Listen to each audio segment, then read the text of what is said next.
유가량, 원하평, 정소동, 성룡과 함께 홍콩 5대 무술감독으로 손꼽히는 홍금보는 여전히 홍콩 영화계의 대부로서 막강한 영향력을 발휘하고 있습니다.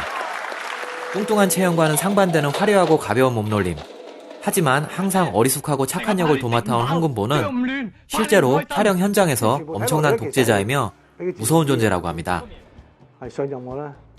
우선 영화 내적으로 스턴트와 리액션을 구성할 때 안전을 크게 고려하지 않은 액션을 만들어낸다는 것입니다. 일전에 말씀드렸듯이 타격 타이밍에서 인서트를 집어넣는 경우가 많기 때문에 실제 타격이 강하게 이루어짐에도 몸을 사리거나 불평불만을 드러내는 팀원은 바로 해고하고, 스턴트도 굉장히 위험하게 구성하여 화면으로만 아파 보이는 스턴트가 아니라 어떻게 해도 아픈 스턴트를 너무나 아무렇지 않게 집어넣는다고 합니다. 그리고 그것이 스턴트맨의 몸 상태를 고려하지 않고 자신의 마음에 들 때까지 찍고 또 찍고를 반복한다고 합니다. 그리고 마지막으로 하는 말은 아프면 병원이나 한번 가봐 하고 끝이라고 합니다. 또한 쓸데없는 집착이 심하다고 합니다. 컷 자체가 흐름상 중요하지 않고 화면에서 중요하게 표현할 필요가 없는 장면에서도 무의미한 고위험도의 촬영을 하고, 또 그것이 마음에 안 든 양 반복을 한다고 합니다. 그리고 영화에 삽입되는 장면은 제일 첫 번째 컷. 또한 영화 외적으로도 자신이 스트레스를 받거나 마음에 안 드는 무엇인가가 눈에 띄면 엄청나게 히스테리를 부려서 주변 사람을 힘들게 만드는 스타일이라고 합니다. 예를 들면 성룡과 촬영을 하다가 성룡과 의견이 안 맞아서 말다툼을 하게 되면 자신을 고용한 입장의 성룡 팀원인 성가반에게는 크게 뭐라고 하지 못하고 자신의 팀원인 홍가반을 쥐잡듯 잡는다고 합니다.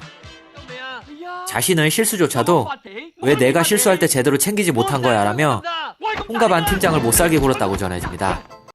홍금보의 히스테리를 못 견뎌 홍가반 팀장 조영이 한국인 홍가반 카뎃 리님을 붙잡고 눈물을 보이면서 저 사람하고는 더 이상 일을 같이 못하겠다라고 했다고 하니 히스테리의 정도를 짐작하실 수 있으시리라 생각됩니다. 홍금보와 성룡, 둘이 촬영장에 나타나면 스태프들이 모두 긴장한다고 합니다. 하지만 그 이유는 완벽하게 다르다고 하는데요. 홍금보는 사람 자체가 워낙에 무서운 데다가 영화 때문에, 그리고 개인적인 일로 생기는 히스테리를 피하기 위해서 심기를 건드리지 않으려고 긴장. 성룡은 60대 중반의 나이인 지금까지도 촬영 장비를 옮기고 쓰레기 버리지 말라고 잔소리하고 청소를 하는 등 잠시도 가만히 있지를 않아서 스태프들이 좋은 의미의 긴장을 한다고 합니다. 물론 성룡도 스텝이나 배우가 촬영에 임할 준비가 안 되어 있다거나 성가반이 합을 잊어 NG를 내면 불같이 화를 내고 촬영장을 벗어나버리는 경우까지 있다고는 합니다. 그래서 홍콩 영화계에서도 홍금보의 러브콜은 피하려고 하는 분위기가 상당히 크다고 합니다. 아마도 홍금보의 히스테릭한 성격과 여러가지 영화 내 외적 위험 요소 때문이겠죠. 홍콩 영화가의 대부 홍금보에 대한 이야기를 해봤는데요. 확실한 것은 홍콩 5대 무술감독이라고는 하지만 그 5명 중에서도 명실상부 최고의 자리에 있는 사람이 홍금보라고 생각합니다. 말씀드린 히스테리는 아마도 프로의식에 기인한 것이 아닌가라는 생각이 들기도 하고요. 영화인은 어쨌든 영화로 말하면 되는 거니까요.